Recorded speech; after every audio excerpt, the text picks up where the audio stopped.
Just কদিন আগে আমি ঘুরে এসেছি মন্দারমণি। তো তোমাদের সাথে আজকে শেয়ার করব মন্দারমণির ডে 1 এ আমি কি করলাম। তো সকাল বেলায় চলে গেছিলাম আমরা করুণাময়ীতে। করুণাময়ী থেকে বাস ধরেছিলাম আমরা। আমাদের অ্যাকচুয়ালি ট্রেনের টিকিট কাটা ছিল। কিন্তু রাত ১২ টার দিকে আইআরসিটিসি থেকে মেসেজ আসে যে ট্রেনটা লেট আছে। আর লেটটা অনেকটা বেশি ছিল। তাই আমরা ভাবলাম দিনটা নষ্ট না করে আমরা বাসে করেই বেরিয়ে যাই। ঠিক 6:30 টার দিকে বাস ছেড়েছিল। আর আমরা চারখোলাতে পৌঁছেছিলাম অলমোস্ট 11 টার দিকে।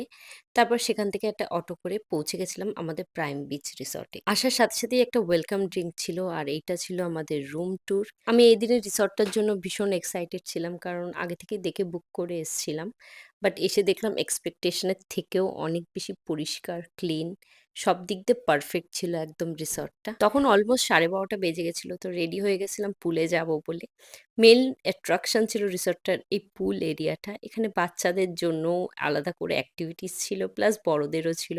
আমি তো খুব এনজয় করেছি। কাহন একটু ভয় পাচ্ছিল। আর জলটাও একটু ঠান্ডা ছিল তাই কাহনকে একবার নামিয়ে জাস্ট তুলে নিয়েছি।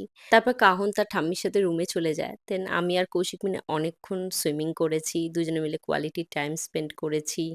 অনেক অ্যাক্টিভিটিস ছিল। দুজনে মিলেই করছিলাম। প্লাস রোদও ছিল। ঠান্ডা গরম মিলিয়ে ওয়েদারটা পারফেক্ট ছিল। তারপর ২টোর দিকে লাঞ্চ করে নিয়েছিলাম। ভীষণ খিদে পেয়েছিল। আমার একটু বাসে চড়লে একটু ভমিটিং এর প্রবলেম হয়। তাই আমি ব্রেকফাস্টও করিনি।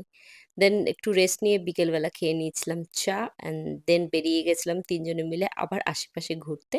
সন্ধ্যের পর লাইট জ্বালিয়ে দিয়ে রিসর্টটা তো আরো সুন্দর লাগছে। এখানে বাচ্চাদের একটা প্লেগ্রাউন্ড আছে। সেখানে আমি, কৌশিক আর কাহন মিলে অনেক রকম অ্যাক্টিভিটিস করেছি। স্লিপ ছিল।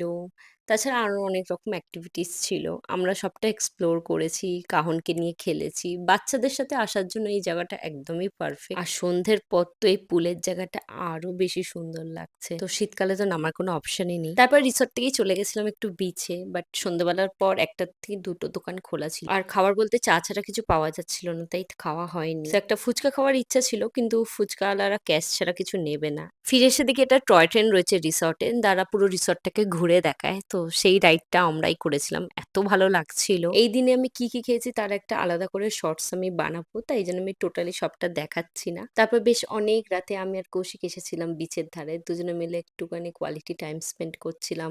অনেক গল্প করছিলাম। কলকাতায় থাকাকালীন তো গল্প, কথা বলা হয়ে ওঠেই না। তা অনেকদিন পর ঘুরতে এসছি আর ওয়েদারটাও ভীষণই ভালো ছিল। সো এভাবেই কাটালাম আমার ফার্স্ট ডেটা। সেকেন্ড ডে কি করলাম তার ভিডিও আসবে খুব জলদি। আজ এইটুকুই। ভালো লাগলে আমার ভিডিওটা লাইক করে চ্যানেলটা সাবস্ক্রাইব করে দিও। বাই।